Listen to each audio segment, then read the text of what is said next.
आज के लिए हम लोग मनन के लिए पढ़ेंगे भजन संहिता उसका 19वां अध्याय 14 वचन।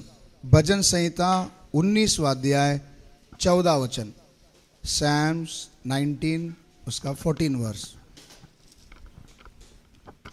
मेरे मुंह के वचन, मेरे मुंह के वचन और मेरे हृदय का ध्यान, मेरे हृदय का ध्यान तेरे सम्मुख ग्रहण योग्य हो। तेरे सम्मुख ग्रहण योग्य हो।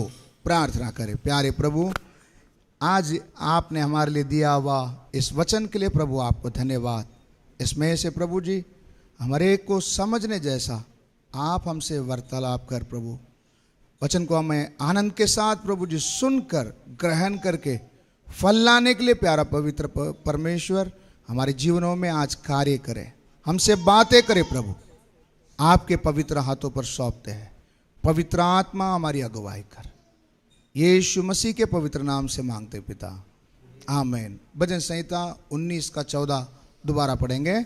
मेरे मुंह के वचन, मेरे मुंह के वचन और मेरे हृदय का ध्यान, मेरे हृदय का ध्यान तेरे सम्मुख ग्रहण योग्य हो। तेरे सम्मुख ग्रहण योग्य हो। इंग्लिश में है, हाँ पढ़ो। Let the words of my mouth and the meditation of my heart be acceptable in thy sight। बस हालेलुया, प्रभु की स्तुति हो। आज हम लोग इस वचन के दो बात को हम लोग ध्यान देने जा रहे हैं, जिसमें लिखा है मेरे मुंह के वचन और मेरे हृदय का ध्यान। ये दोनों भी चीज प्रभु तेरे सामने क्या हो, ग्रहण योग्य हो। ध्यान देने वाले बात, परमेश्वर ने हमें बहुत कुछ दिया है, लेकिन परमेश्वर को प्रत्युत्तर में हम देने वाली खास दो बात है। हम पिछले दिनों में देखा था, हम परमेश्वर को क्या दे सकते हैं बदले में। तो सीधा बात हम लोग बोलते हैं हम प्रभु को क्या दे सकते हैं, कुछ नहीं दे सकते, है ना। क्या दे सकते हैं, कुछ दे सकते हैं, नहीं कुछ भी नहीं दे सकते। हालेलुया। हाँ, तो हमने पिछले दिन बताया था हम अपने क्या देना है, शरीर को देना करके देखा था। आज हम लोग इस वचन से देखते समय हमारा मुंह और हमारा हृदय, हमें किसको दे सकते हैं, हम प्रभु को। तो हमारा मुंह से निकलने वाला वचन और हमारे हृदय का ध्यान, ये दोनों प्रभु के सामने क्या होना चाहिए, ग्रहण योग्य, परमेश्वर स्वीकार करने योग्य होना चाहिए। अभी इस वचन में संगीतकार अपने मुंह और हृदय को इतना जोर क्यों दिया है, इसको हम लोग वचन से समझने जा रहे हैं। वचन में मुंह का महत्व, हृदय का महत्व क्या है, पढ़ेंगे। नीति वचन उसका 4 का 23। नीति वचन उसका 4 का 23। सबसे अधिक अपने मन की रक्षा कर, अपनी मन की रक्षा कर, क्योंकि जीवन का मूल स्रोत वही है। क्योंकि जीवन का मूल स्रोत वही है। इंग्लिश में MSG वर्जन,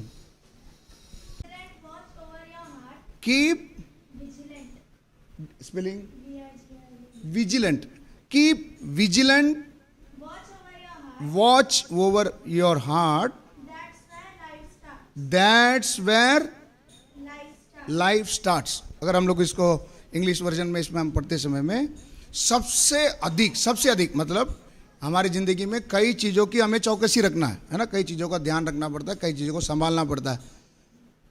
लेकिन उन सबसे बढ़कर यहाँ पर नीति वचन में लिखा गया कि अपने हृदय की क्या करें, रक्षा करें, क्योंकि जीवन का मूल स्रोत मतलब जिंदगी का शुरुआती किधर से है, हमारा हृदय से है। इसलिए संगीतकार भी बोलते समय कहता है मेरा मुंह का वचन, मेरा हृदय का ध्यान तेरे सामने क्या हो, ग्रहण योग्य हो। तो और एक वचन आप हृदय के बारे में हम पढ़ेंगे। पहले वचन हमने पढ़ा, इधरी से जिंदगी का मूल बातें यहीं से क्या करती है, निकलती है। नीति वचन 27 का 19 पढ़ेंगे।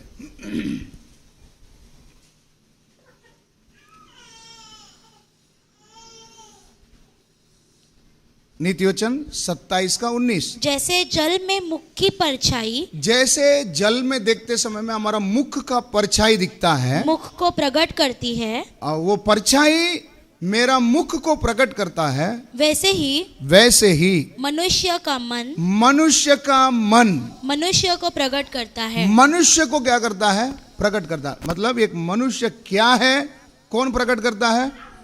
अब ये मन और हृदय, ये दोनों हिंदी में अलग अलग दिया है, लेकिन बाकी भाषा जैसे इंग्लिश है, तमिल में देखते समय में एक ही शब्द का इस्तेमाल किया गया है। तो आप इसको ध्यान रखें, ये किसको दर्शाता है? ये मन जो लिखा है ये किसको दर्शाता है? हृदय। हृदय बोलते समय में मैं अभी आपको इस शरीर का हृदय को नहीं बताता हूं। शरीर का हृदय का काम क्या है? शरीर का हृदय का काम क्या है? और खून को क्या करता है? और गंदे खून को अंदर लेता है, फिल्टर करता है, फिर अच्छा खून को पूरा शरीर में क्या करता है? फैलाता है। वो हृदय के बारे में नहीं है। ये जो हृदय मैं बोल रहा हूं ये आत्मा से संबंधित है। किधर से संबंधित है? आत्मा। ये शरीर का हृदय के बारे में नहीं है। इसलिए उस हृदय का, जैसे हम लोग अपना शरीर का मेन क्या है? अपना हार्ट। ऐसे ही हमारे आत्मा में भी एक क्या है? हार्ट, मन। तो वचन कहता है हमारा हृदय या हमारा मन का पूरा चौकसी करना है, क्योंकि मनुष्य क्या है वो किधर से दिखता है? उसके मन से। ये हो गया हमारा हृदय के बारे में। अभी हमारे जुबान के बारे में, क्यों संगीतकार क्यों जुबान को इतना जोर दिया है, पढ़ेंगे। नीति वचन उसका 18 का 20 और 21। मनुष्य का पेट मुंह की बातों के फल से भरता है। मुंह की बातों की फल से क्या करता है? भरता है। मनुष्य का पेट या इसको हम दूसरे शब्द में अगर बोलेंगे तो मनुष्य तृप्त उन्हीं चीजों से हो सकता है जो उसके मुंह के बातों से निकलता, उसी से वो क्या हो सकता है? तृप्त हो सकता है। हाँ। और बोलने से जो कुछ प्राप्त होता है, और बोलने से जो कुछ प्राप्त होता है उससे वो तृप्त होता है। उससे वो तृप्त होता है। जीव के वश में मृत्यु और जीवन दोनों होते हैं। मृत्यु और जीवन दोनों होते हैं। पहले हमने पढ़ा हृदय के बारे में। हृदय क्या लिखा है? हृदय से क्या निकलता है? जीवन का मूल स्रोत वही है। अभी हमने जीव के बारे में पढ़ा। क्या क्या है जीव के वश में? जीवन भी है और मृत्यु भी है। मेरी जुबान जो कबूल करता है वही फल से मैं क्या होगा? तृप्त होगा। नहीं समझा? ये वचन को नीति वचन में हमने पढ़े 18, 20, 21 में।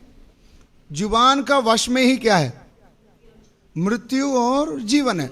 अगर ये मुंह मृत्यु की बातों को ही कबूल करेगा तो क्या ही होगा? मृत्यु ही होगा। अगर ये जीवन की बातों को कबूल करेगा तो मतलब मैं जिसको ज्यादा अहमियत देता हूं उसी से मैं क्या होगा?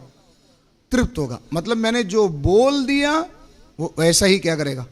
होगा। इसलिए संगीतकार बोलता है मेरे मुंह के वचन और मेरा हृदय का ध्यान तेरे सामने क्या हो? ग्रहण योग्य हो। क्यों? इससे अक्खा जिंदगी में क्या पड़ता है? असर पड़ता है। और एक वचन हम पढ़ेंगे, भजन संहिता 45 का 1। जुबान के बारे में क्या लिखा है? मेरा हृदय एक सुंदर विषय की उमंग से उमड़ रहा है। जो बात मैंने राजा के विषय रची है उसको सुनाता हूँ। हाँ। मेरी जीभ निपुण लेखक की लेखनी बनी है। निपुण लेखक की क्या है? लेखनी है। इसका मतलब मेरा जीभ क्या है? मेरा जीभ क्या है?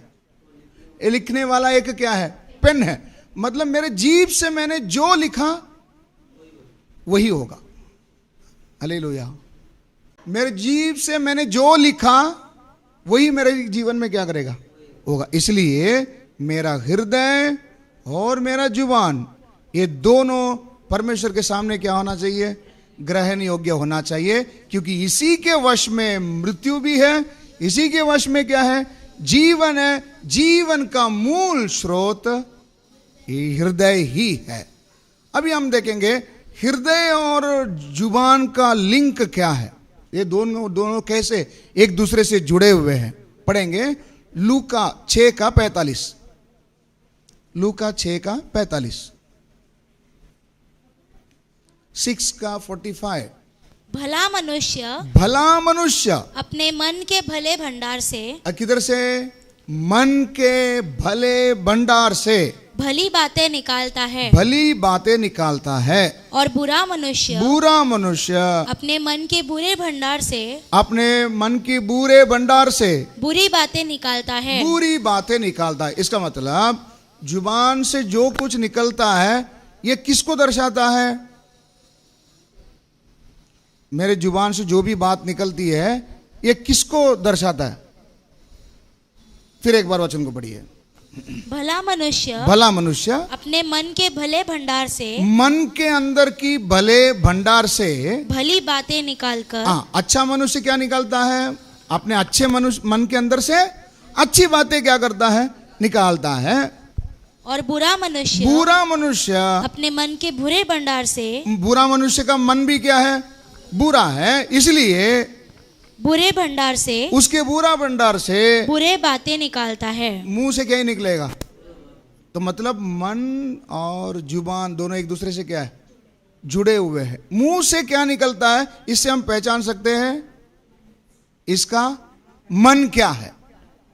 मन अच्छा है या खराब है किससे पहचाना जाता है? अपने मुंह के बातों से। अभी आपको समझ में आया? तो मुंह को सही करना है तो क्या सही होना चाहिए? मन सही होना चाहिए। समझ में आ रहा है? इसलिए संगीतकार कहता है मेरे मुंह के वचन और मेरा हृदय का ध्यान दोनों भी आपके सामने कैसे हो? ग्रहण योग्य हो। क्योंकि भीतर जो भंडार में है वही किधर से निकलता? मुंह से निकलता। अब एक वचन पढ़ेंगे, दूसरा इतिहास 16:9।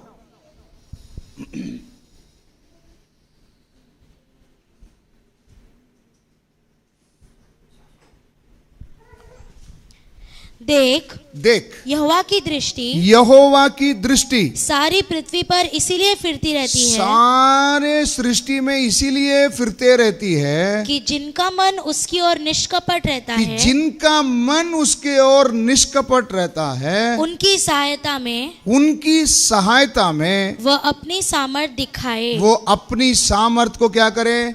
दिखाए। परमेश्वर अपना सामर्थ किसको दिखाता? परमेश्वर अपना सामर्थ वो कौन है करके किसको दिखाता? या किसके द्वारा दिखाता? जिसका मन उसके प्रति निष्कपटता से क्या करता है? रहता। नहीं समझे? दोबारा पढ़िए, वचन को पढ़िए। देख यहोवा की दृष्टि सारी पृथ्वी पर इसीलिए फिरती रहती है, सारी सृष्टि में इसीलिए फिरते रहती है कि जिनका मन उसकी ओर निष्कपट रहता है, कि जिनका मन उसकी ओर निष्कपटता से क्या करता है? रहता है। उनकी सहायता में वो अपनी सामर्थ दिखाए। वो अपनी सामर्थ को क्या करे? दिखा। परमेश्वर कौन सा सामर्थ दिखाना चाहता है? परमेश्वर कौन सा सामर्थ दिखाना चाहता है? समझने के लिए पढ़ेंगे मरकुस 11 अध्याय 22 से लेकर 24 तक। परमेश्वर की आंखें खोज कर रही है कि एक निष्कपटता से उसे खोजने वाले मिले, ताकि उसके जीवन से परमेश्वर अपनी सामर्थ को क्या कर सके? दिखा सके। तो परमेश्वर कैसे अपनी सामर्थ को प्रकट करना चाहता है समझने के लिए मरकुस 11 अध्याय 22 से लेकर 24 तक पढ़ेंगे। यीशु ने उसको उत्तर दिया, परमेश्वर पर विश्वास रखो, परमेश्वर के ऊपर विश्वास रखो। मैं तुमसे सच कहता हूँ कि जो कोई इस पहाड़ से कहे तू उखड़ जा और समुद्र में जा पड़, और अपने मन में संदेह ना करे। किधर संदेह किधर आता है? ये मन किधर है? शरीर में। हालेलुया। ये मन किधर है? आत्मा में। अभी हम जो मन, ये जो हृदय, लिख के रख लो अगर याद नहीं रहेगा। मन और ये हृदय, ये जो शब्द को अभी हम बार बार बाइबल में पढ़ते हैं, वो किस बात को बताता है? हमारा शरीर का मन को नहीं बताता। किसको बताता है? हमारी आत्मा के अंदर का मन को बताता है। तो ये आत्मा के अंदर का मन जो है, इसके बारे में क्या पढ़ा है? मैं तुमसे सच कहता हूँ कि जो कोई इस पहाड़ से कहे तू उखड़ जा तू उखड़ जा और समुद्र में जा पड़ और समुद्र में जा पड़ और अपने मन में संदेह ना करे और अपने मन में क्या ना करे। मतलब इधर क्या परमेश्वर क्या अपना सामर्थ्य प्रकट करना चाहता है? कौन सा सामर्थ्य प्रकट करना चाहता है? बोलो ना, सामर्थ्य बोले समझ में आ रहा ना? अपना ताकत। परमेश्वर अपना ताकत प्रकट करना चाहता है। क्या प्रकट करना चाहता है? कहाँ, कौन सा ताकत प्रकटना है? पढ़ो, वापस पढ़ो। जीवन का श्वास, क्या जीवन का विश्वास, ऐसे लिखा है, पढ़ो। यीशु ने उसको उत्तर दिया, यीशु ने उसको उत्तर दिया, परमेश्वर पर विश्वास रखो। किधर क्या बोला? तुम्हारा काम क्या है? परमेश्वर पर विश्वास रखो। हाँ, मैं तुमसे सच कहता हूँ। मैं ये विश्वास को किसके साथ जोड़ रहा हूं? उधर हमने पढ़े थे, निष्कपटता से उसकी क्या करता है? खोज करता है ना, वो है विश्वास। हाँ, मैं तुमसे सच कहता हूँ, मैं तुमसे सच कहता हूं कि जो कोई इस पहाड़ से कहे, जो कोई इस पहाड़ से कहे, तू उखड़ जा। अब इधर परमेश्वर का काम क्या है? परमेश्वर का काम इधर क्या है? सामर्थ का काम इधर क्या प्रकट होने वाला है? पहाड़ को उखाड़ कर किधर पे डालना। ये काम किसका है? ये किसका है? परमेश्वर का। ये काम होने के लिए मेरे तरफ से क्या होना चाहिए? सिर्फ क्या चाहिए? विश्वास। विश्वास का मतलब क्या है? निष्कपटता से उसकी खोज करना। निष्कपटता से, या जिसको दूसरा शब्द में बोलो, बिना संदेह। क्या है? बिना संदेह से, मन में कोई संदेह ना रखते हुए पहाड़ को भी देखकर अगर हम क्या बोलेंगे? उखड़ जा, वो क्या कर जाएगा? वो उखड़ जाएगा। हाँ, आगे पढ़िए। तू उखड़ जा हाँ, और समुद्र में जा पड़ हाँ, और अपने मन में संदेह न करे, ना करे, वरन प्रतीति करे, प्रतीति करे कि जो कहता हूँ वह हो जाएगा। मैं जो कहता हूँ क्या करेगा? मैं जो कहता हूँ वो होगा नहीं होगा? हमने अभी वचन में पढ़ा, मेरा जुबान क्या है? उसके अंदर मृत्यु और जीवन है, और ये क्या है? लेखक का लेखनी है। ये जो बोलेगा वो क्या करेगा? होगा। हाँ, तो वह हो जाएगा, तो वो हो जाएगा, तो उसके लिए वही होगा। उसके लिए वही होगा। इसीलिए मैं तुमसे कहता हूँ, मैं तुमसे कहता हूँ कि जो कुछ तुम प्रार्थना करके मांगो, जो कुछ तुम प्रार्थना करके मांगो, तो प्रतीति कर लो, प्रतीति कर लो कि तुम्हें मिल गया, तुम्हें मिल गया, और तुम्हारे लिए हो जाएगा। और तुम्हारे लिए क्या कर जाएगा? हो जाएगा।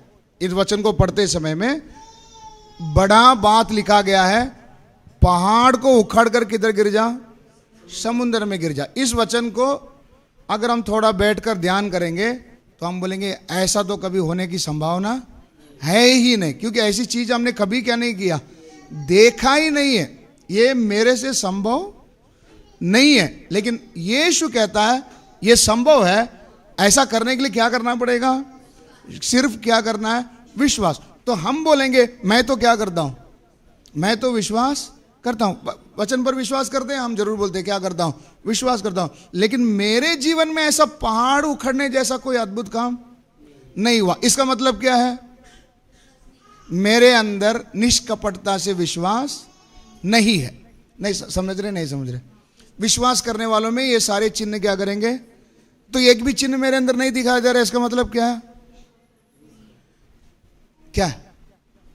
एक तो परमेश्वर में कमी होगी, या तो मेरे अंदर कमी होगी। अगर मैं बोलता हूं मैं विश्वास करता हूं, इसका मतलब मैं क्या हूं? परफेक्ट हूं। वो काम अगर नहीं हो रहा है, इसका मतलब क्या है? परमेश्वर में कुछ तो क्या है? परमेश्वर में कमी है। नहीं, प्रॉब्लम किधर है? हमारे अंदर है। क्या है हमारे अंदर? हमारे हृदय में क्या नहीं है? विश्वास नहीं है। क्या है? संदेह है। उसमें हम पढ़े थे ना, हृदय में क्या ना करो? संदेह ना करो। तो मेरे जीवन में बड़े बड़े काम होने से रुकावट का मूल कारण कौन है? मूल कारण कौन है? मेरा हृदय। मेरा हृदय में क्या नहीं है? क्या नहीं है? विश्वास नहीं है। पूरा किससे भरा है? किससे भरा है? संदेह से भरा है। क्यों? इस वचन को ध्यान देते समय में, इसको मनन करते समय में यही समझ में आया, प्रभु तो बोला तू ये बोलेगा वैसा हो जाएगा। क्या बोला? पहाड़ को क्या बोल देना? उखड़ जा बोलेगा तो क्या कर जाएगा? उखड़ जा। लेकिन मेरे जिंदगी में ऐसा उखड़ने के बदले और क्या ही बनता? बड़ा पहाड़ और ही क्या बनता, बड़ा बनते जा रहा, लेकिन उखड़ नहीं रहा। इसका कारण क्या है? इसका कारण क्या है? मेरा हृदय क्या नहीं है? आपने सही बोला, विश्वास नहीं है। इसका मतलब मेरा हृदय सही नहीं। यीशु ने जो जो बोला ये होगा, वो मेरे जीवन में नहीं हो रहा। इसका कारण क्या? इसका कारण क्या है? हृदय का बीमारी। क्या बोलेंगे इसको? किसका? किसका? किसके हृदय का? हमारा हृदय। कौन सा हृदय है वो? शरीर का हृदय। हाल, क्योंकि शरीर में ही कौन सा हृदय? आत्मा में का हृदय। आत्मा का हृदय का क्या है? प्रॉब्लम है, हार्ट प्रॉब्लम। सुने ना? तो हमारे पास शरीर में हार्ट प्रॉब्लम नहीं है, लेकिन किस में हार्ट प्रॉब्लम है? किस में हार्ट प्रॉब्लम है? आत्मा का हार्ट में क्या है? प्रॉब्लम है। क्या प्रॉब्लम है? ये सही नहीं होने के कारण यीशु ने जो जो बोला ये होगा, वो मेरे जीवन में क्या नहीं करता है? नहीं हो रहा। तो अभी क्या करना पड़ेगा? यीशु ने बोला पहाड़ उखड़ कर किधर चले जा? समुद्र में चले जा। वो क्या कर जाएगा? होएगा? नहीं होएगा? होना चाहिए, होना चाहिए। हो क्यों नहीं रहा है? हो क्यों नहीं रहा है? मेरा हृदय में क्या है? संदेह है, अविश्वास है, या दूसरा शब्द बोलो, मेरा हृदय में बीमारी है। आपको समझ में आया? तो यीशु ने कहे हुए एक एक बातों को वैसे का वैसा पूरा होते हुए यदि देखना है, तो कौन सा बीमारी को हटाना पड़ेगा? हृदय का बीमारी। ये कौन सा हृदय बोला मैंने? अपना आत्मा का हृदय का बीमारी को क्या करना पड़ेगा? हटाना। अभी ये बीमारी को हटाने का पर्याय क्या है? रास्ता क्या है? नीति वचन 4:20। नीति वचन 4:20।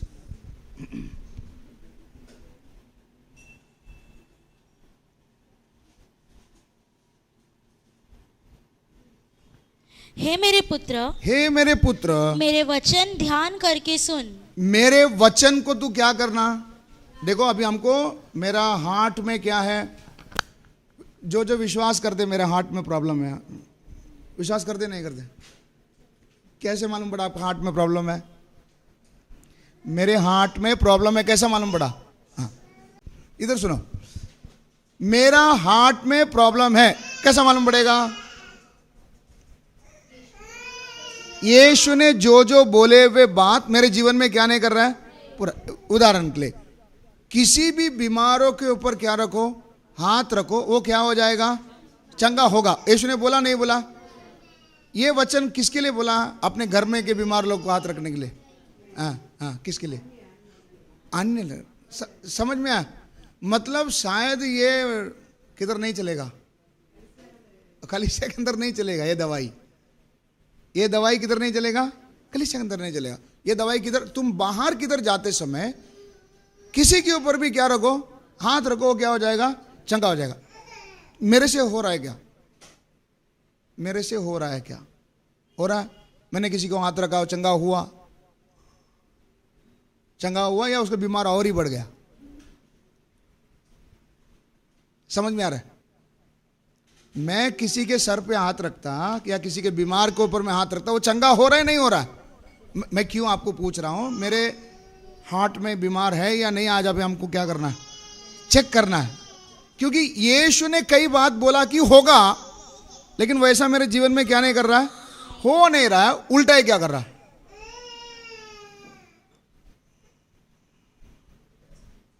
समझ में आ रहा है सबको? उल्टा ही क्या कर रहा है? होना क्या था और हो कुछ आ रहा है। इसलिए मैं एक उदाहरण बताया, हाथ रखने से क्या होना चाहिए? चंगा होना चाहिए, लेकिन चंगाई क्या नहीं कर रहा है? नहीं हो रहा है। नहीं होते समय हमारा जवाब क्या रहता है? सामने वाले को हम बोलते हैं तुम्हारे अंदर अभी भी क्या नहीं है, तुम और क्या करो। इधर यीशु ने किसको विश्वास करने के लिए बोले थे? हमको विश्वास करने के लिए बोले थे। लेकिन अगर मेरे से नहीं हो सका तो मैं किसके ऊपर दोष लगा देता? दूसरे के ऊपर बोलते तुम अभी और 2-3 बार क्या करो? विश्वास करो, क्या हो जाएगा? ठीक हो जा। लेकिन हमें समझ में आ जाता है मेरे अंदर ही क्या है? प्रॉब्लम। क्या प्रॉब्लम है? क्या प्रॉब्लम है? मेरे हार्ट में कुछ प्रॉब्लम है। क्या प्रॉब्लम है? विश्वास के बदले मेरे हृदय में क्या समा है? संदेह समा है कि होगा या नहीं होगा। तो आज हम लोग को उस बीमारी को क्या करना है? दूर करना है, हृदय का बीमारी। हम लोग मुंह का विषय में, हम लोग नेहरू नगर में वो क्लास ले रहे हैं, तो उसको आज नहीं ले रहा हूं। आज खाली हृदय के बारे में देखेंगे, हृदय का बीमारी को कैसे दूर करे।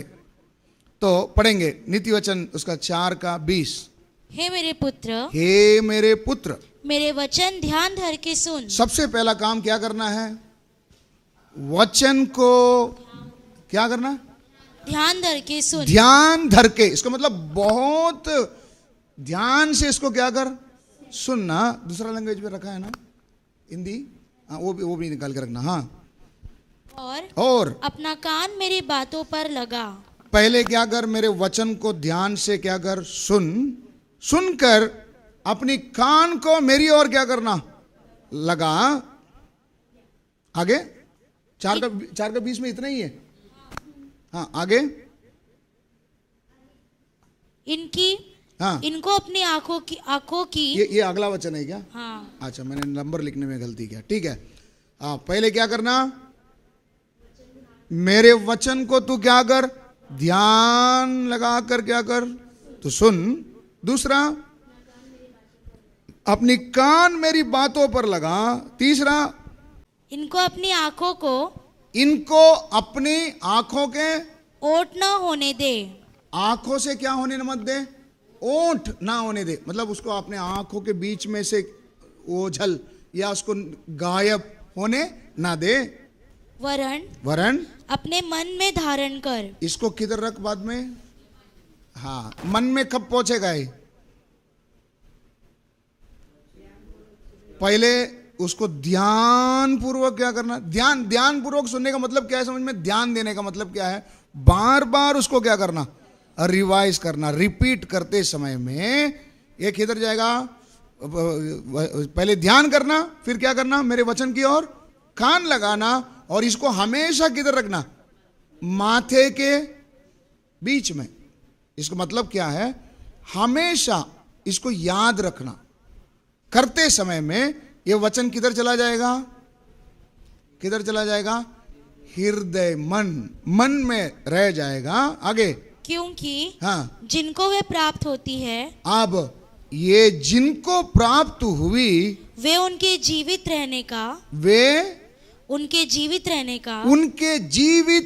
का और उनके सारे शरीर के चंगे रहने का कारण होते हैं। उनके सारे शरीर के चंगे रहने का कारण होते हैं। अभी देखो काम कैसा हो रहा है। पहले किधर से शुरू होता है?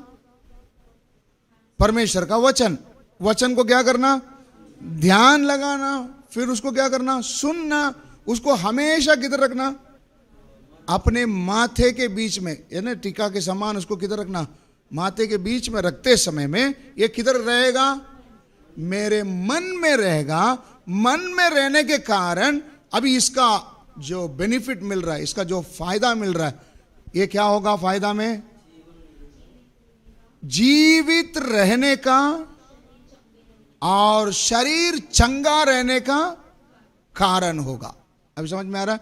बाहर से जाकर अंदर काम करके फिर अंदर से जो रिजल्ट निकलता है, ये किधर तक असर करता है? हमारे पूरे शरीर में क्या करता है? ये दूसरा लैंग्वेज में पढ़िए।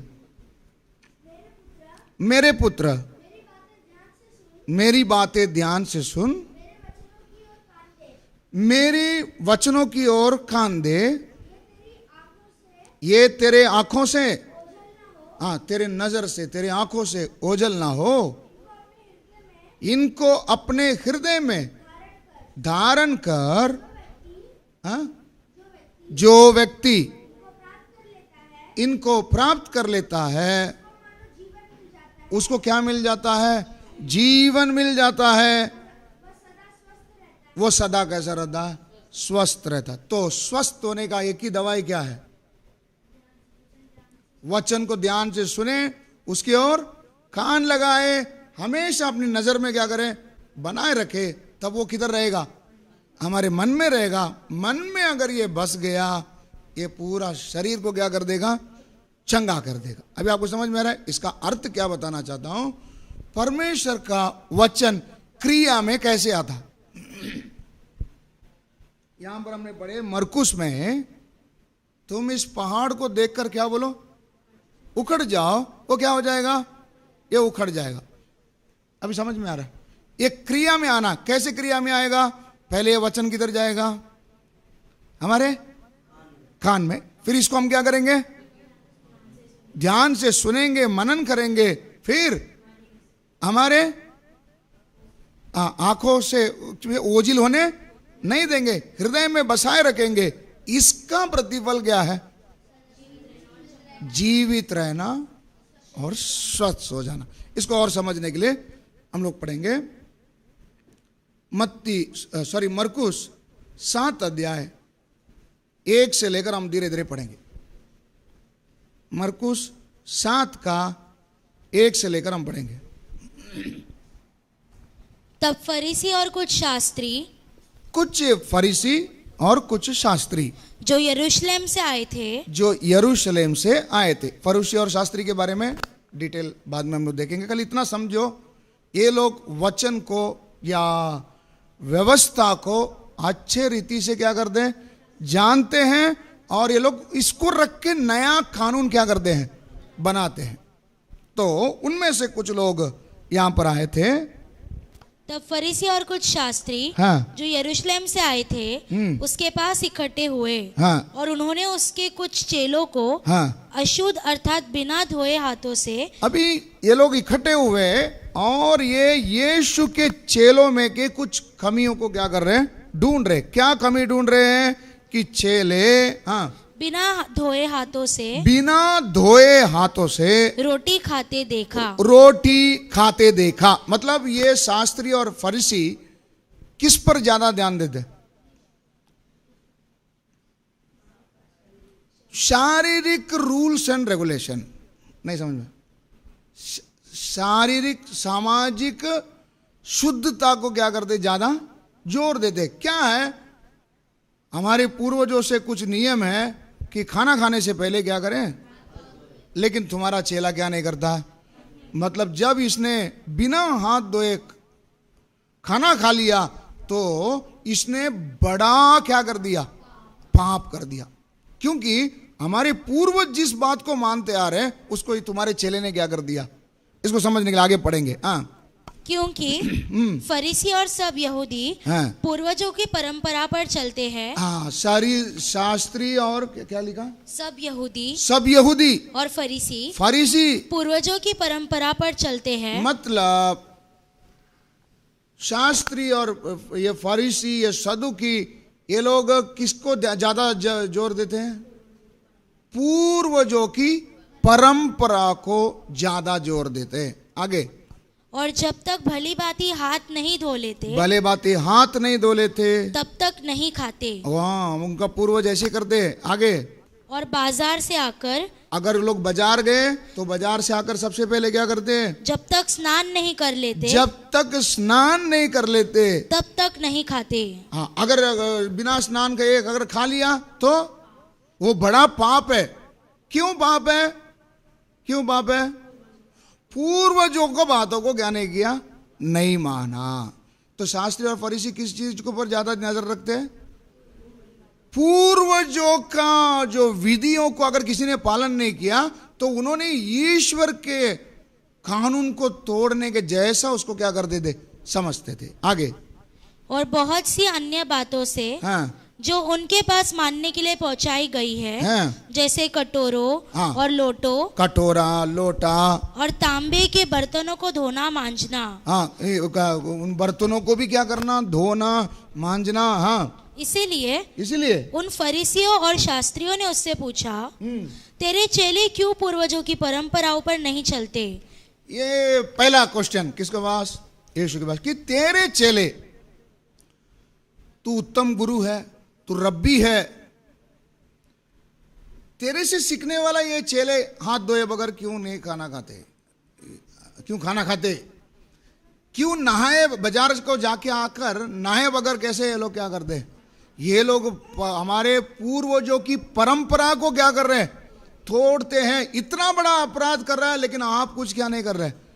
आगे, और बिना धोए हाथों से हाँ। रोटी खाते हैं। हाँ, उसने उनसे कहा, यीशु ने उनसे कहा, यशाया ने तुम कपटियों के विषय में, यशायाह ने तुम कपटियों के विषय में, कौन कौन कपटी? ये फरीसी और शास्त्री तुम्हारे विषय में बहुत ठीक भविष्यवाणी की, एकदम बरोबर क्या किया? भविष्यवाणी किया। क्या भविष्यवाणी किया? जैसा लिखा है, हाँ, ये लोग होठों से तो मेरा आदर करते हैं, ये लोग होठों से मेरी क्या करते हैं? आदर करते हैं, पर उनका मन मुझसे दूर रहता है। पर उनका मन मुझसे क्या रहता है? दूर रहता है। ये व्यर्थ मेरी उपासना करते हैं, ये व्यर्थ मेरी उपासना करते हैं, क्योंकि मनुष्यों की आज्ञाओं को, ये मनुष्य की आज्ञाओं को धर्मोपदेश करके सिखाते हैं। क्या बोलकर सिखाते हैं? धर्मोपदेश। मतलब परमेश्वर के वचन से बढ़कर मनुष्य के द्वारा बनाया गया उपदेशों को ज्यादा क्या देते? महत्व देते हैं। हाँ, क्योंकि तुम परमेश्वर की आज्ञा को टालकर, ये लोग क्या करते हैं? परमेश्वर की आज्ञा को क्या करते हैं? टाल देते हैं। मनुष्यों की रीतियों को मानते हैं। मनुष्य के रीतियों को क्या करते हैं?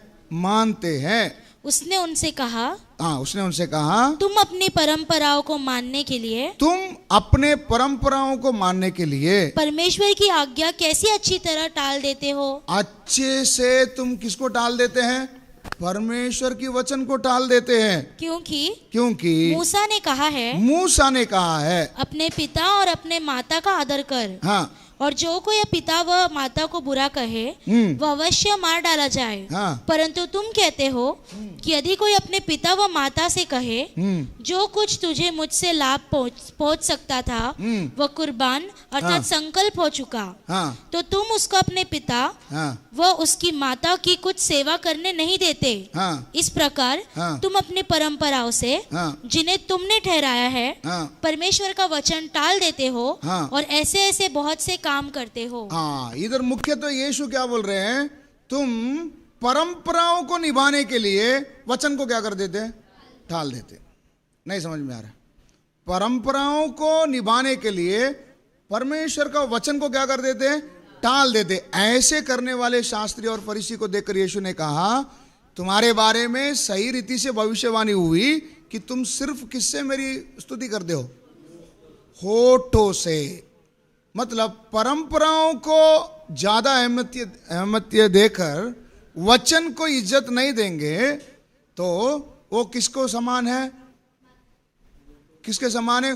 केवल होठों से परमेश्वर की क्या करना? स्तुति करना, महिमा करना। आगे पढ़ेंगे। तब उसने लोगों को अपने पास बुलाकर उनसे कहा, हाँ, तुम सब मेरी सुनो। तुम सब, अभी यीशु ने क्या किया? लोगों को अपनी तरफ बुलाकर कहा, तुम सब अभी मेरी तरफ सुनो।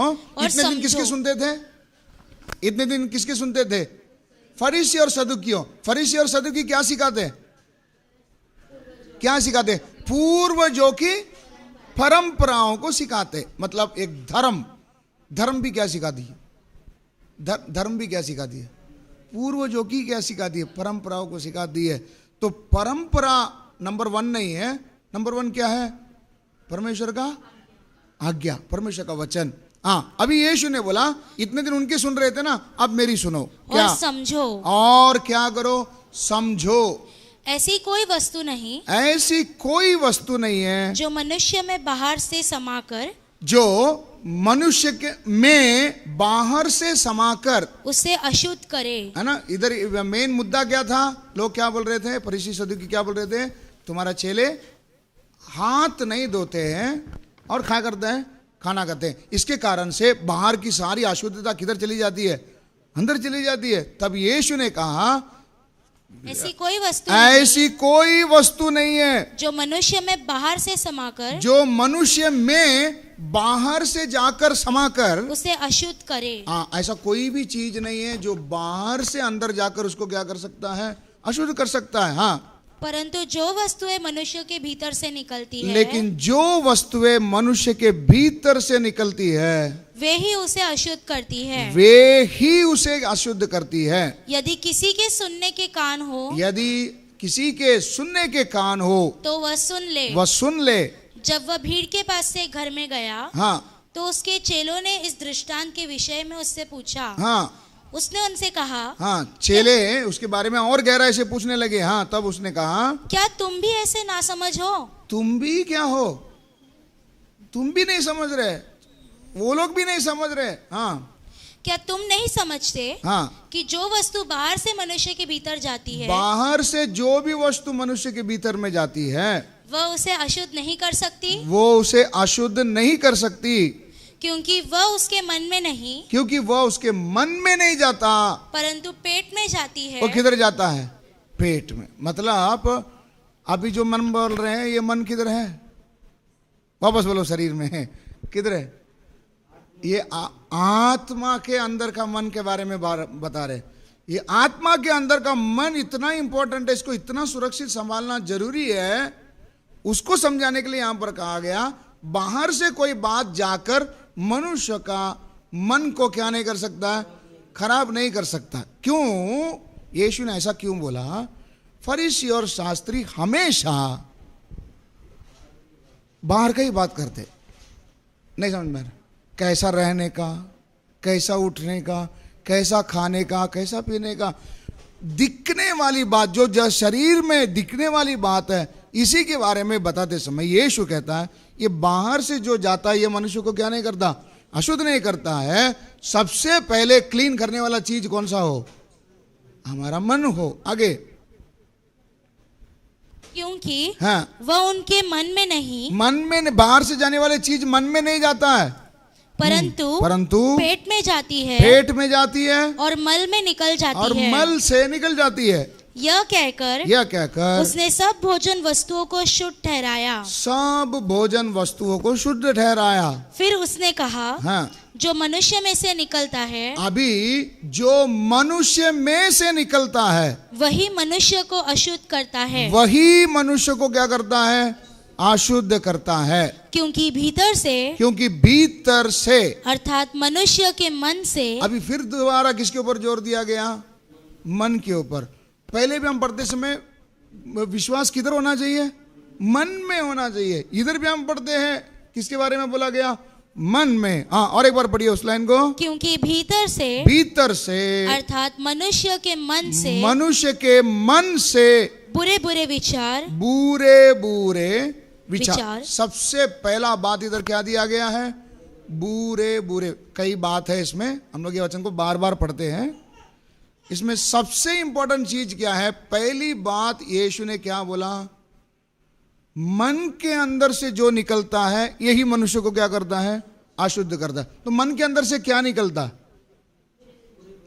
उसके आगे बहुत सारी बात है, उन सारी बातों को हम बोलते हैं मैं वो सब उसमें चीज नहीं, लेकिन पहला बात उसमें लिखा है बुरे विचार। एक ही वचन है।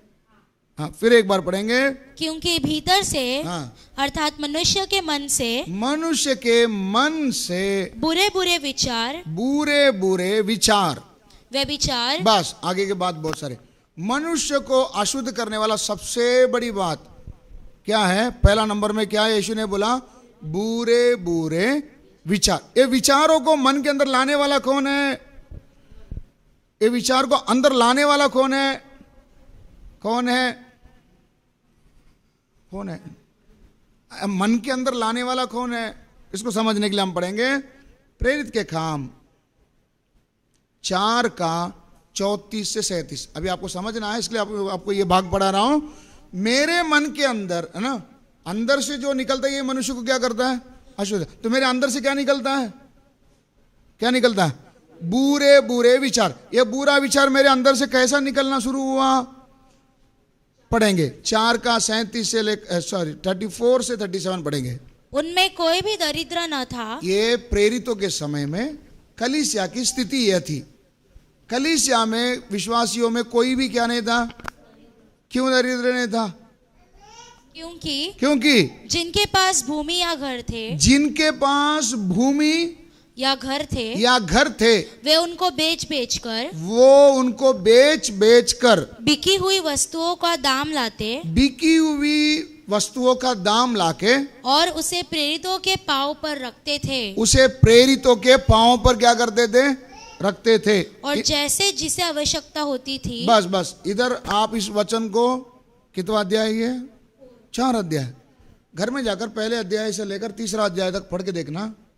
कहीं भी प्रेरितों ने ये एक कानून बोलकर नहीं रखा कि तुम अपने जमीन जायदाद क्या करके लाओ। सबको समझ रहे नहीं समझ रहे? प्रेरितों ने किसी को एक कानून बोलकर नहीं बोला कि तुम सब बेचकर क्या करो, लेकर आओ, लेकिन पवित्र आत्मा से परिपूर्ण होने के बाद इन्हीं के अंदर एक विचार आई। क्या विचार आई? कि हम सब कुछ क्या करें? बेचें और प्रेरितों के पास रखें। यह विचार किसके अंदर आया? विश्वासी कलीसिया के अंदर। कैसे आया? कैसे आया? यह विचार कैसे आया? प्रेरितों ने कुछ क्लास लिया था, 10 में से 1 भाग देना, या 5% मेरा है, 50% देना, ऐसा कुछ लगाया था? कुछ भी नहीं। पवित्र आत्मा से भरे हुए व्यक्ति, उनके मन में एक विचार आया, हम क्या करेंगे? हम क्या करेंगे? ये सब बेच देंगे और किसको लेके जाकर रख देंगे? मैं आ रहा हूं उधर। अभी हम कितना पढ़ रहे हैं? 34 ना? हाँ। 32 में क्या है? पढ़ो। विश्वास करने वालों की मंडली एक चित्त और एक मन की थी। यहाँ तक कि कोई भी अपनी संपत्ति अपनी नहीं कहता था। हाँ। परंतु सब कुछ साझे में था। बस मैं विषय क्या बोलना चाह रहा हूं, ये सब चीज कोई प्रेरितों का क्लास नहीं लिया गया था कि ऐसा रहना चाहिए, ऐसा रहना चाहिए। ये सब बात इनके अंदर में कैसे आई? कैसे आई? पेंटेकोस्ट के दिन सबके अंदर पवित्र आत्मा क्या किया? 120 के ऊपर आए थे, नहीं आए थे? आए थे। पवित्र आत्मा जब भरे, पवित्र आत्मा का फल था। क्या फल था? इनके अंदर एक विचार आया कि हम क्या करेंगे? बेचकर प्रेरितों के चरणों में लेके जाकर क्या करेंगे? रखेंगे। किसी ने फोर्स नहीं किया। आगे। हाँ। जैसे जिसे आवश्यकता होती थी, हाँ। उसके अनुसार हर एक को बांट दिया करते थे। ये प्रेरित लोग बाद में इसको क्या कर देते थे? बांट देते थे। हाँ। यूसुफ नाम, वहां पर यूसुफ नाम का, साइप्रस का एक लेवी था। साइप्रस का एक लेवी था, जिसका नाम प्रेरितों ने बरनबास अर्थात शांति का पुत्र हाँ। रखा था। हाँ। उसकी कुछ भूमि थी, उसकी कुछ भूमि थी, जिसे उसने बेचा, जिसे उसने बेचा, और दाम के रुपए लाकर, और दाम के रुपए लाकर प्रेरितों के पांव पर रख दिए। प्रेरितों के पांव पर रख दिए। इधर ध्यान देना, अभी ध्यान देने वाली बात मैं आपको फिर दोबारा कहता हूं। प्रेरितों ने कोई सिस्टम नहीं रखा था कि अभी चर्च बन गया, मंदिर नहीं रहेगी, तो इसलिए अभी 10वां भाग सिस्टम नहीं चलेगा। अभी क्या करना पड़ेगा? सब बेचकर तुमको क्या करना पड़ेगा? लाना पड़ेगा। कोई कंपल्शन उधर नहीं। दान दशांश के बारे में उधर कोई प्रचार भी नहीं। पवित्र आत्मा से परिपूर्ण हुए, उन्हीं के अंदर एक क्या आया? इच्छा आई कि मुझे भी प्रेरितों की क्या करना? सहायता करना, सेवकाई में मदद करना, प्रभु का राज्य बढ़ने में मेरी मदद करना। ऐसे करके सोचते समय में सबने नहीं, किसी ने पूरा दिया, किसी ने कितना दिया? 50% दिया, किसी ने थोड़ा सा दिया। जो भी दिया, लेकिन यहां पर एक व्यक्ति का नाम लिखा गया। कौन है वो? बरनबास ने मन में सोचा, उसके अंदर पवित्र आत्मा ने बात किया, तेरे पास जो कुछ है सब क्या कर? बेच और प्रेरितों के पास लेके जाकर क्या कर दे? रख दे। इस एक दो वचन है 37। ये घटना को रूबरू अपनी आंखों से देखा हुआ एक परिवार था। 5वां अध्याय 1 से। हनन्याह नामक एक मनुष्य। समझ में आ रहा है आपको मैं क्या बोलना चाह रहा हूं? सबको समझ में आ रहा है? इधर इन्होंने खुद रखा हुआ, कौन? बरनबास ने खुद से क्या किया? सब कुछ बेचकर लेके जाकर रखा। ये घटना को सामने सामने खड़ा रहकर कौन देख रहा है? अननिया और सफीरा, इन्होंने देखा। हाँ, हनन्याह नामक एक मनुष्य हाँ, और उसकी पत्नी सफीरा ने हाँ, कुछ भूमि बेची हाँ, और उसके दाम में से इन्होंने भी क्या किया? इन्होंने भी क्या किया? बेचा। ध्यान देने वाली बात, बरनबास ने भी बेचा, लेकिन उसने किसी का देखकर नहीं किया। लेकिन अननिया और सफीरा ने क्या किया? बरनबास का कॉपी मारा। क्या कॉपी मारा? उन्होंने भी भूमि को क्या किया? बेचा। बरनबास ने भी बेचा, लेकिन इन्होंने क्या किया? और उसके दाम में से कुछ रख छोड़ा। इन्होंने दाम में से कुछ क्या किया? रख छोड़ा। यह बात उसकी पत्नी भी जानती थी। इसका पत्नी भी क्या करती थी? जानती थी। अच्छा, कितना % देना था? ऐसा उधर कौन सा कानून है? पवित्र आत्मा जिसको जैसा प्रेरणा किया उसने क्या किया? किया। इधर घटना क्या हो रहा है? बरनबास ने किया बोलकर हनन्याह ने और सफीरा ने क्या किया? मन में वो विचार लाया कि मैं भी क्या करूंगा? बेचूंगा और प्रभु के सामने क्या करूंगा? झाके रखूंगा। लेकिन इन्होंने क्या किया? कुछ बात को क्या कर लिया? कुछ पैसे को क्या कर लिया? अपने लिए रख लिया। आगे, और उसका एक भाग लाकर, उसका कितना भाग? एक भाग लाकर प्रेरितों के पांव के आगे रख दिया। रख दिया। इससे प्रेरित ने क्या समझा होगा? प्रेरित ने क्या समझा होगा? जब ये हनन्याह और सफीरा ने दान लेके गया, प्रेरितों ने क्या सोचा होगा? अगर समझो वो आत्मा में जागे नहीं होते तो क्या सोचता था? वाह, बरनबास की तरह इन्होंने भी क्या किया? पूरा लेके आया। मतलब इन्होंने क्या किया? किसी की नकल की, किसी का कॉपी किया। उधर प्रेरित ने नहीं बोला था 100% लाओ। इन्होंने ऐसा धर्मी दिखाने के लिए एक क्या किया? एक नाटक। आगे, पतरस ने कहा, हे हनन्याह, शैतान ने तेरे मन में हाँ, यह बात क्यों डाली? ये तेरे मन में ये गलत विचार किसने डाली? ये व्यक्ति कौन है? हनन्याह सफीरा कौन है? उस समय का कलीसिया का उत्तम फर्स्ट क्वालिटी का विश्वासी।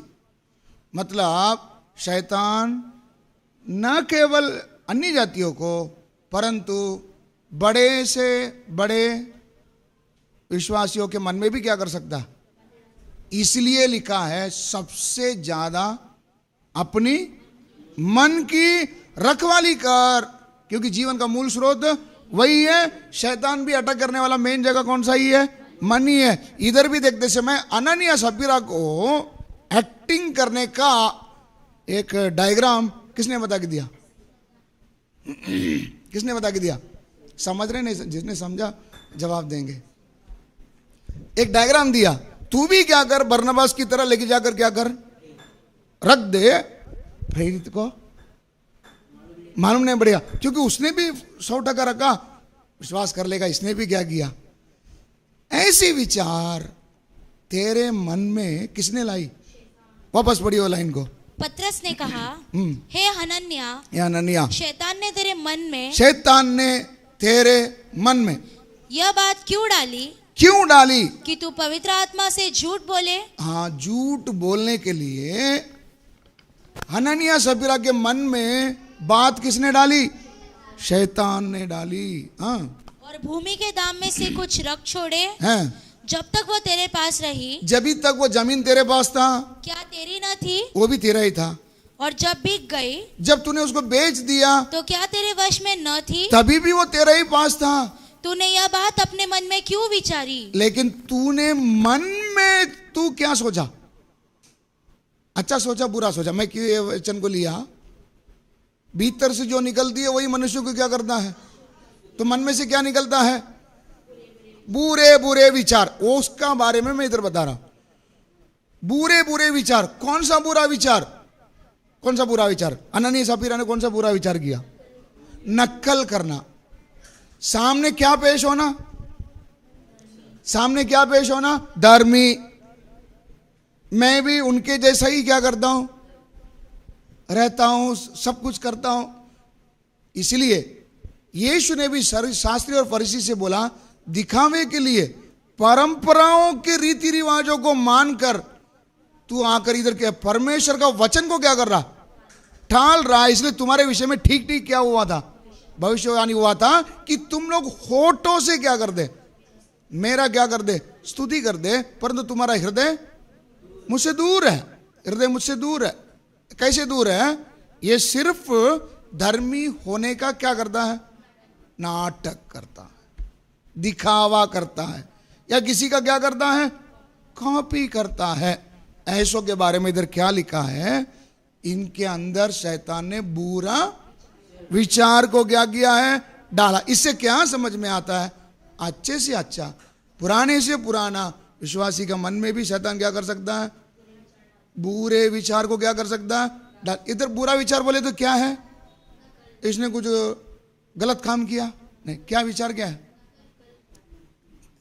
नकल किया, ढोंग किया कि मैं भी कौन हूं, एक धर्मी हूं।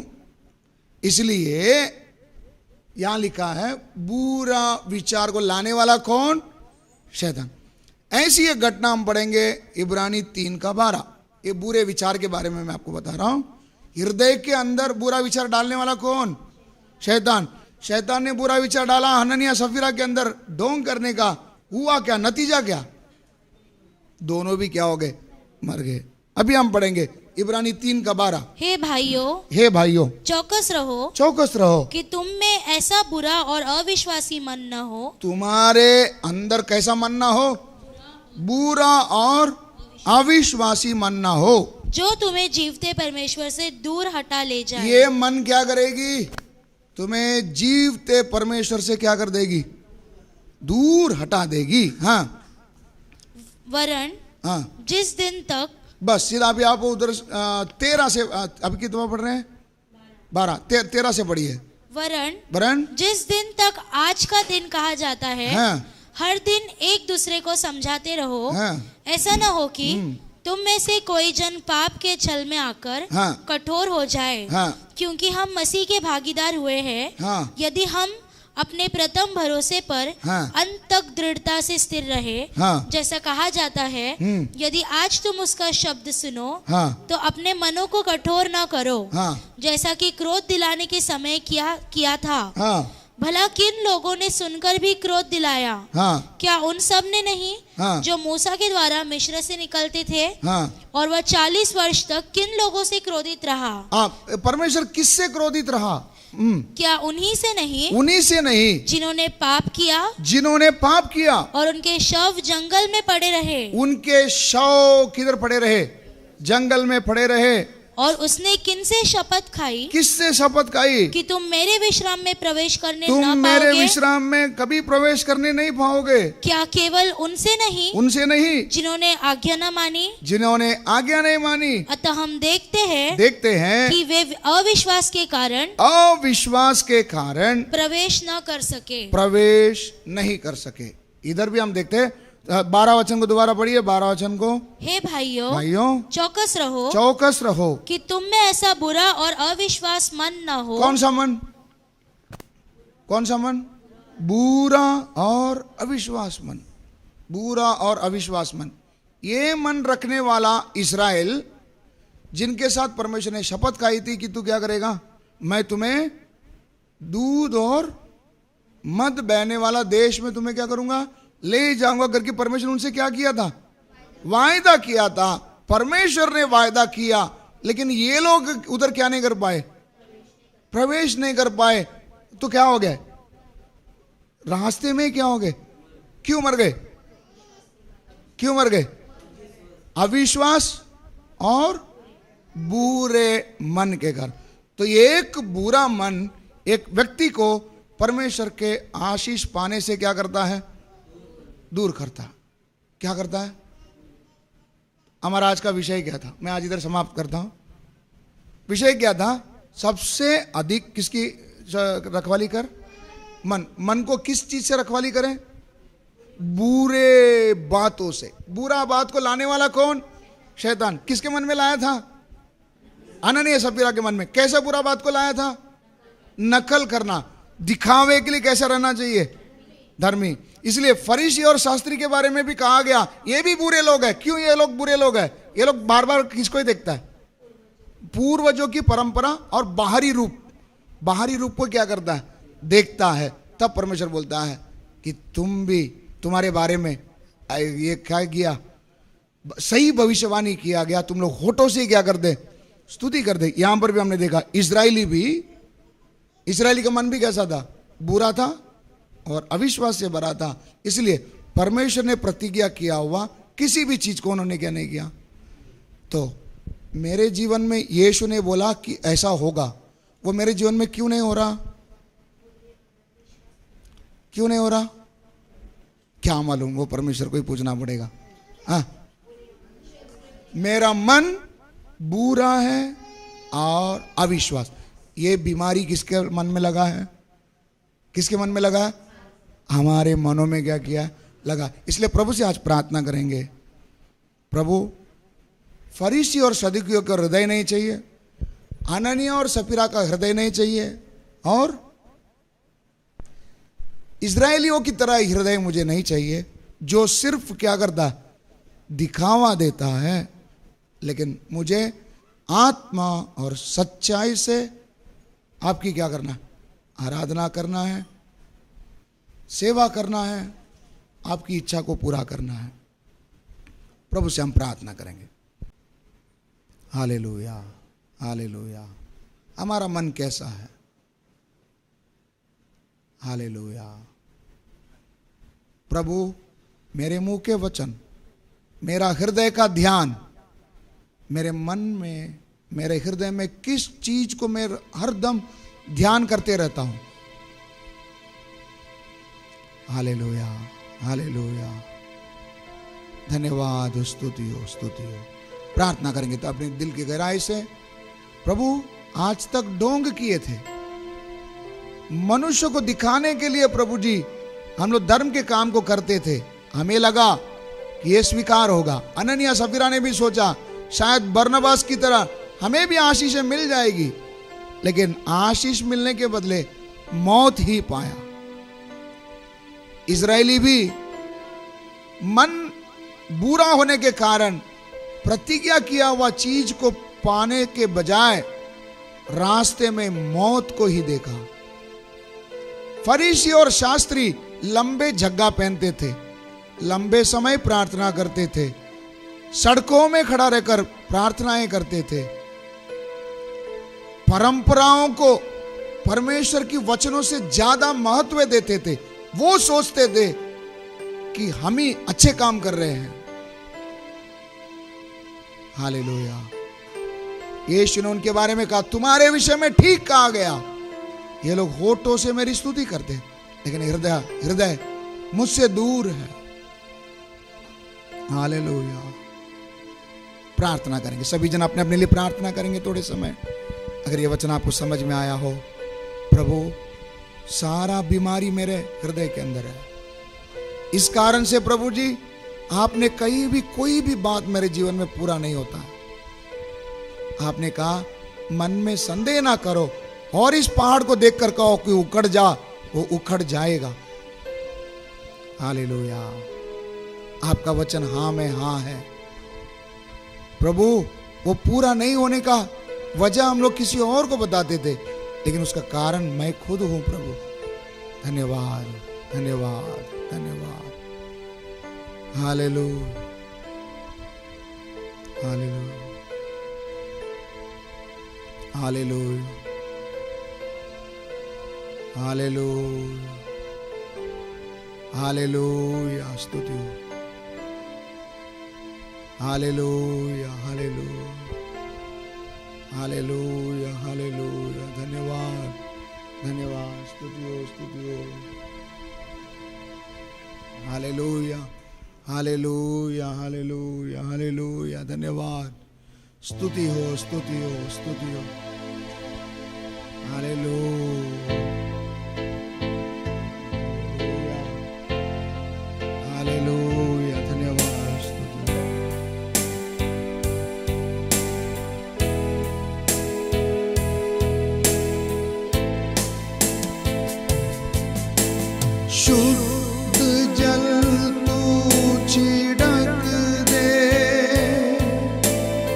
मन को मेरे बदल दे। प्रार्थना है हमारी, आत्मा से तू भर दे। शुद्ध जल तू छिड़क दे। मन को मेरे बदल दे। प्रार्थना है हमारी, आत्मा से तू भर दे। पवित्र अति पवित्र स्थान में ले चल प्रभु। मुझको तू अपने लहू से धो दे मेरे प्रभु। तेरे सामने झुकते सजदा करते हैं। तेरे सामने झुकते सजदा करते हैं। आत्मा और सच्चाई से आराधना करते हैं। आत्मा और सच्चाई से आराधना करते हैं। पवित्र अति पवित्र स्थान में